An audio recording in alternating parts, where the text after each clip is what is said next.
ಅಶಾಂತಿಯ ವಾತಾವರಣಕ್ಕೆ ಯಾವುದೋ ಒಬ್ಬರು ಯಾರಾದರೂ ಸುದರ್ಶನ ಚಕ್ರ ಕೊಟ್ಟಿದ್ದಾರೆ ಅಥವಾ ಶ್ರೀಚಕ್ರವನ್ನು ಕೊಟ್ಟಿದ್ದಾರೆ ಅಥವಾ ಕುಬೇರನ ಯಂತ್ರವನ್ನು ನೀವು ಮನೇಲಿ ಇಟ್ಕೊಂಡು ಪೂಜೆ ಮಾಡಿ ಅಂತ ಹೇಳಿ ಕೊಡ್ತಾರೆ.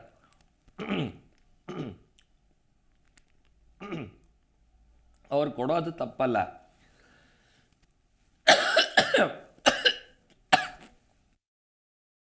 ಹೇಳಿರ್ತಾರೆ, ನೀವು ಮರ್ತೇ ಹೋಗ್ತೀರಾ ಅದನ್ನು ಪೂಜೆ ಮಾಡೋದು, ತೊಗೊಂಬರ್ತೀರಾ ಇಡ್ತೀರಾ, ಸುಮ್ಮನೆ ಊದ್ಕಡ್ಡಿ ಹೀಗೆ ತೋರಿಸ್ಬಿಟ್ಟು ಆಯಿತು ಪೂಜೆ ಅಂತ ಅಂದ್ಕೊಳ್ತೀರಿ.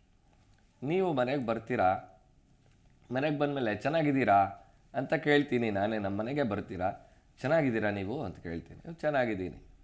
ಮಾರನೇ ದಿನ ಬೆಳಗ್ಗೆ ಬಂದ್ಬಿಟ್ಟು ಚೆನ್ನಾಗಿದ್ದೀರಾ ನೀವು ಅಂತ ಕೇಳ್ತೀನಿ, ಚೆನ್ನಾಗಿದ್ದೀನಿ ಅಂತೀರಿ. ಮತ್ತೆ ಮಾರನೇ ದಿನ ಬರ್ತೀನಿ, ಚೆನ್ನಾಗಿದ್ದೀರಾ. ಬರೀ ಚೆನ್ನಾಗಿದ್ದೀರಾ ಅಂತ ಕೇಳಿದ್ರೆ ಸಾಕಾ? ನಾವು ಮನೆಗೆ ಬಂದ ಮೇಲೆ ಅವ್ರಿಗೆ ನೀರು ಬೇಕಾ, ಹಾಲು ಬೇಕಾ, ಊಟ ಬೇಕಾ, ತಿಂಡಿ ಬೇಕಾ ನೋಡಬಾರ್ದಾ? ಯೋಚನೆ ಮಾಡಿ. ಮನೆಗೆ ಬರುವಂತಹ ಅತಿಥಿಗಳಿಗೆ ನಾವು ಸತ್ಕಾರ ಮಾಡಬೇಕಾ, ಮಾಡಬಾರ್ದಾ? ನಾವು ಅದನ್ನು ಯೋಚನೆ ಮಾಡೋದಿಲ್ಲ. ಧರ್ಮಸ್ಥಳದಿಂದ ಪವಿತ್ರವಾದ ತೆಂಗಿನಕಾಯಿ ಪ್ರಸಾದ ತರ್ತೀರಿ, ತಂದ್ಬಿಟ್ಟು ಮನೆ ಮೇಲ್ಗಡೆ ಕಟ್ತೀರಿ. ಕಟ್ಟಿದ್ದಾದಮೇಲೆ ಅದರ ಮೇಲೆ ಒಂದು ಮಣ ಧೂಳು ತುಂಬಿಕೊಂಡ್ರೂ ಕೂಡ ಅದನ್ನು ತೆಗೆಯೋಕ್ಕೆ ಹೋಗೋದಿಲ್ಲ. ಧರ್ಮಸ್ಥಳದ ಕಾಯಿ ಸರಿ, ಧರ್ಮಸ್ಥಳದಿಂದ ತಂದಿದ್ದೀರಾ, ಅದಕ್ಕೇನು ಮಾಡಬೇಕು, ಅದಕ್ಕೆ ಎಷ್ಟು ದಿನದ ಕಾಲಾವಕಾಶ ಇರುತ್ತೆ, ಅದರ ಬಗ್ಗೆ ಯೋಚನೆ ಮಾಡೋದಿಲ್ಲ. ಒಂದು ಯಂತ್ರ ಚಕ್ರವನ್ನು ತಂದಿಟ್ಟರೆ ಅದಕ್ಕೆ ಪೂಜೆ ಪುರಸ್ಕಾರಗಳು ಯಾವ ರೀತಿ ನಡಿಬೇಕು ಅದನ್ನು ನಡೆಸೋದಿಲ್ಲ. ಇದೆಲ್ಲ ಏನಾಗುತ್ತೆ, ಮನೆಯಲ್ಲಿ ನೆಗೆಟಿವಿಟಿ ಸ್ಟಾರ್ಟ್ ಆಗ್ತಾ ಹೋಗುತ್ತೆ. ಯುಗಾದಿ ದಿನ ಕಲಶ ಇಟ್ಟರೆ ಮುಂದಿನ ಯುಗಾದಿವರೆಗೂ ಕೂಡ ನನ್ನ ಕಲಶ ಕದಲಿಸೋದೆಲ್ಲ ಹಾಗೇ ಇರುತ್ತೆ ಅಂದರೆ ಒಳಗಡೆ ನೀರು ಕೊಳ್ತು ಹೋಗುತ್ತೆ, ತೆಂಗಿನಕಾಯಿ ಒಣಗೋ ಹೋಗುತ್ತೆ, ಇನ್ನೆಲ್ಲಿಂದ ನಮಗೆ ಪಾಸಿಟಿವ್ ಎನರ್ಜಿ ಬರುತ್ತೆ? ಯೋಚನೆ ಮಾಡಿ. ಬರುವಂತಹ ಯಂತ್ರ ಚಕ್ರ ಸುಮ್ಮನೆ ಯಂತ್ರ ಚಕ್ರವಾಗಿ ಬಂದಿರೋದಿಲ್ಲ, ಅದರಲ್ಲಿ ಮಂತ್ರಶಕ್ತಿ ಅಡಗಿರುತ್ತೆ.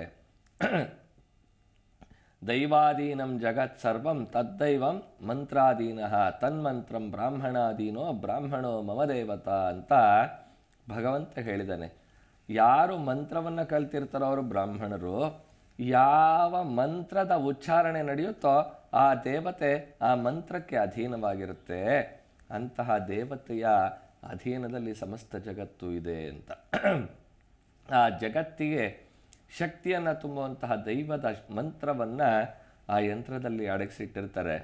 ಆ ದೈವ ಅಲ್ಲಿ ಬಂದು ಸಾನ್ನಿಧ್ಯವನ್ನು ಪಡ್ಕೊಂಡಿರುತ್ತೆ. ಆ ಪಡ್ಕೊಂಡಿರುವಂಥ ಸಾನ್ನಿಧ್ಯಕ್ಕೆ ನಾವು ನೈವೇದ್ಯಾದಿಗಳನ್ನು ಮಾಡದೇ ಇದ್ದರೆ ಪಂಚೋಪಚಾರ ಸೇವೆ ಅಂತ ನಾನು ಹೇಳಿಕೊಟ್ಟೆ ಮೊನ್ನೆ ದಿನ, ಅದನ್ನೂ ಮಾಡೋದಿಲ್ಲ.